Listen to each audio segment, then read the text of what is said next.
Today we have Walt Lennius, and Walt's going to introduce us to his 1950 Studabaker. I said your 50 Studabaker, but maybe it isn't your 50 Studabaker. No, the name on the license plate says Sharon's. This is Sharon's.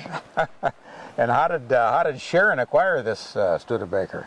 Well, we saw an ad in one of these car advertisements, and it was up in Crookston, so I called the owner, and he said, come on up Sunday, and all the way up there, I coaxed her and saying, now when we get there, you say we've got 4 or 5 Studabakers, we don't need no more damn Studabakers, we need a new couch in the living room, so all of that.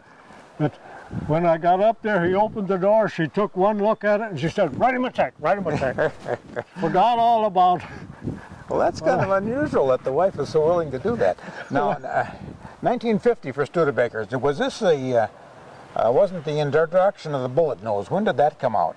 1950 was the first bullet nose, and the last one was in 1951. Okay. They only made them for 2 years. Well, how long does Studabaker stay in existence with this body style? Well, they stayed in existence until 1966, when the last one was built in Canada. In 66, and that was still a Studabaker? Yes. Okay.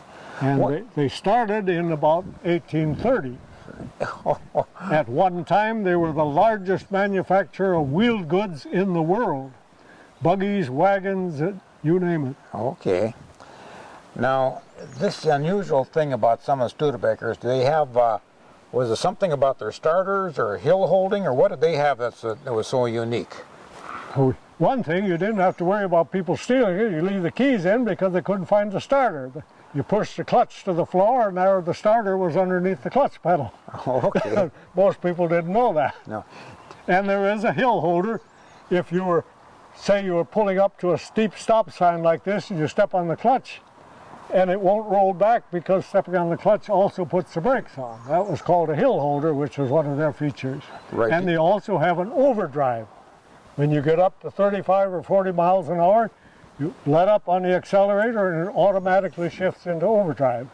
Was that a Borg-Warner overdrive then? Yep. And that was shared with... quite a few other cars. Yes, yeah. Right. Of course, in Studabaker it was better. Yeah, I imagine it was, yeah. It had to be. What are some other unusual things about the Studabaker, about this 1950 Studabaker? Well, this one is all original. It actually belonged to an old lady in Crookston, and she never drove it in the wintertime, so it has never been in any salt. Underneath is just as smooth as the day it came out. It has all the original upholstery. She took very good care of it. And a little story, we took it up to a car show a couple years after we bought it, and the old lady who had owned it for 50 years was in the nursing home. And so we drove it out to the nursing home, drove right up on the lawn, and they wheeled her out in her wheelchair, and her smile was that wide when she saw her car. That really made her day. She's passed on now, but that day really made her day when she saw her car. Well, that's pretty nice. You can keep this 1950 Studabaker original. A big thrill. What year did you acquire this? I don't even remember. Oh, okay. I don't remember when you got 6 of them, who knows? You can't even tell me what year your children were born. So don't expect me to know when these were bought. Okay, well, Walt, we want to thank you for this interview today. Any questions you have, I'll be available. Very good, thank you.